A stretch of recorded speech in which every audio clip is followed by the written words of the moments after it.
দেৰগাঁও সাহিত্য সভা ভৱনত গ্লোবেল প্ৰফেচনেল একাডেমীৰ প্ৰমাণপত্ৰ প্ৰদান অনুষ্ঠান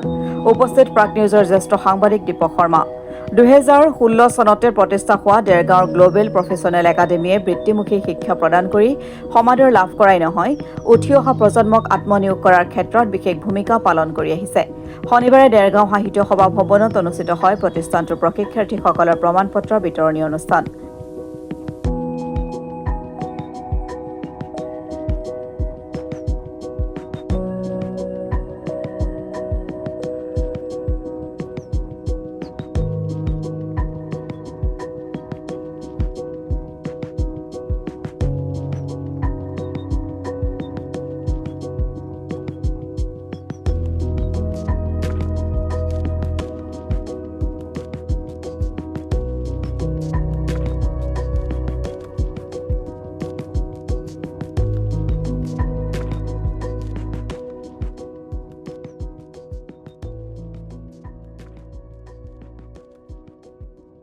computer nursing care beautician makeup আদি পাঠ্যক্ৰমৰ প্ৰায় 100 গৰাকী প্ৰশিক্ষাৰ্থীক প্ৰদান কৰা হয় প্ৰমাণপত্ৰ এই অনুষ্ঠানতে বিশিষ্ট সাংবাদিক সুবক্তা দীপক শৰ্মাই প্ৰশিক্ষাৰ্থীসকলক উদ্দেশ্যি অনুপ্ৰেৰণামূলক বক্তব্য আগবঢ়ায় যে গিৰিয়েকে টকা ইনকাম কৰিব ঘৰত বহি বহি খাম এৰা হৈছিলে ফ্লিপকাৰ্টৰ অৰ্ডাৰ এইটো বেয়া নহয়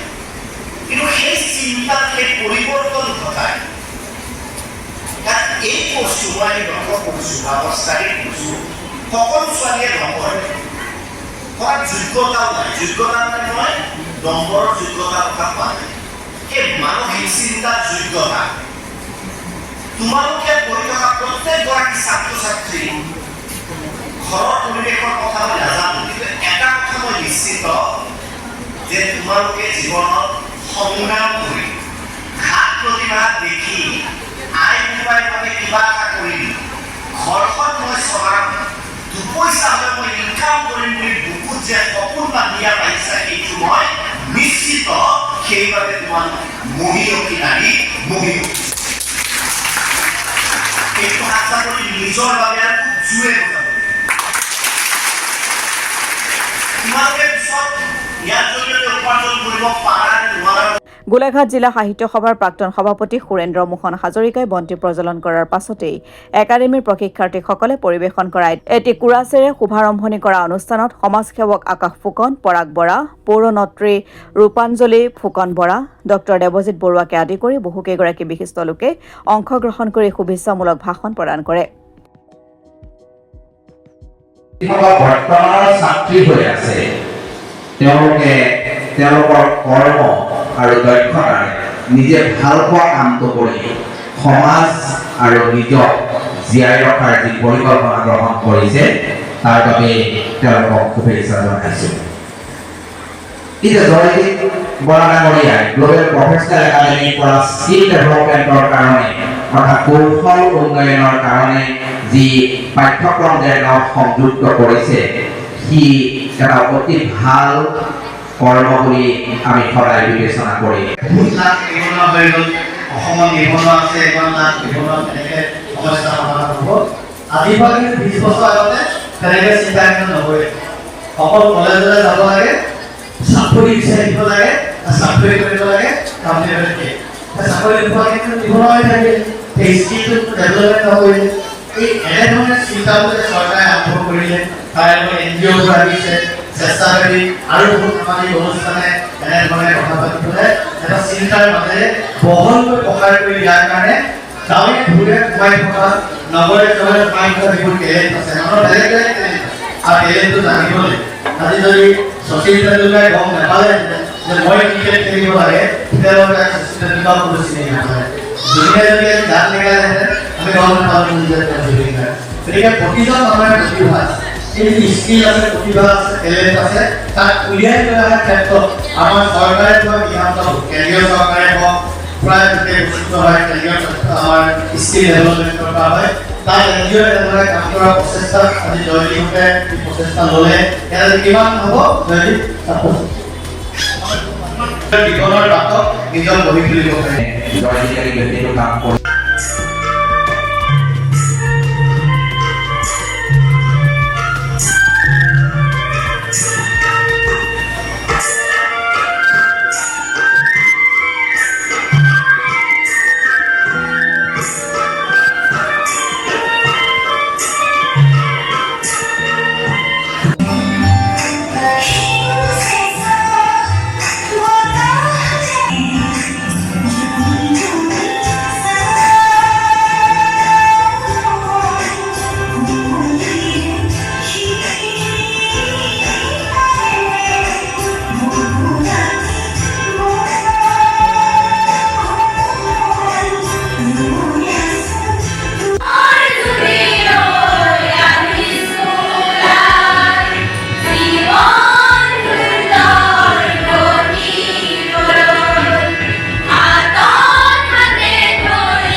বিশেষকৈ যি এই একাডেমীৰ তৰফৰ পৰা যি পদক্ষেপ গ্ৰহণ কৰা হৈছে সেই পদক্ষেপ নিশ্চয় শলাগিবলগীয়া আৰু স্বনিয়োজনৰ ক্ষেত্ৰত বিভিন্ন ক্ষেত্ৰত চৰকাৰে বিভিন্ন ধৰণৰ কাৰ্যসূচী গ্ৰহণ কৰি আছে আৰু গ্ল'বেল একাডেমীৰ এই সামগ্ৰিক যিসমূহ কোৰ্চ অফাৰ কৰা হৈছে বিশেষকৈ কম্পিউটাৰৰ পৰা আৰম্ভ কৰি নাৰ্ছিঙৰ পৰা আৰম্ভ কৰি যিসমূহ দেখিছোঁ যে বহু যুৱক যুৱতীয়ে ইতিমধ্যে প্ৰশিক্ষণ লাভ কৰিছে ইয়াৰ পূৰ্বে বহুতে সংস্থাপন লাভ কৰিছে গতিকে কেৱল চৰকাৰী চাকৰিমুখী নহৈ নিজকে সংস্থাপিত কৰাৰ বাবে একাডেমীৰ এয়া সুন্দৰ পদক্ষেপ আৰু ভৱিষ্যত দিনৰ বাবে শুভকামনা। হয়, আজি আমাৰ গ্ল'বেল প্ৰফেচনেল একাডেমীৰ উদ্যোগত প্ৰমাণপত্ৰ বিতৰণী এটা আমি অনুষ্ঠান কৰোঁ দেৰগাঁও সাহিত্য সভা ভৱনত। ইয়াত আমাৰ মুখ্য অতিথি হিচাপে আমাৰ মাজত উপস্থিত থাকে জ্যেষ্ঠ সাংবাদিক তথা অধিবক্তা অনুপ্ৰেৰণামূলক বক্তা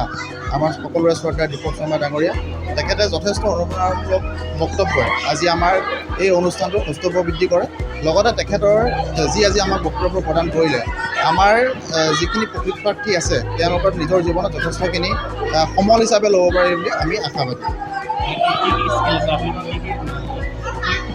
হয়, আমি 2016 চনত আমি স্থাপন কৰিছিলোঁ দেৰগাঁও গ্ল'বেল প্ৰফেচনেল একাডেমী বুলি। ইয়াতে আমাৰ computer course, knitting end cutting,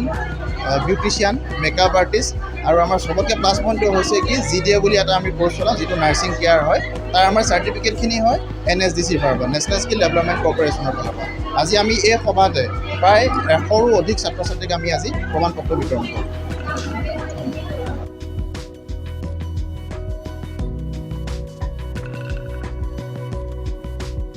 দেৰগাঁৱৰ পৰা ৰিণ্টু চক্ৰৱৰ্তীৰ ৰিপৰ্ট, অসম টুডে।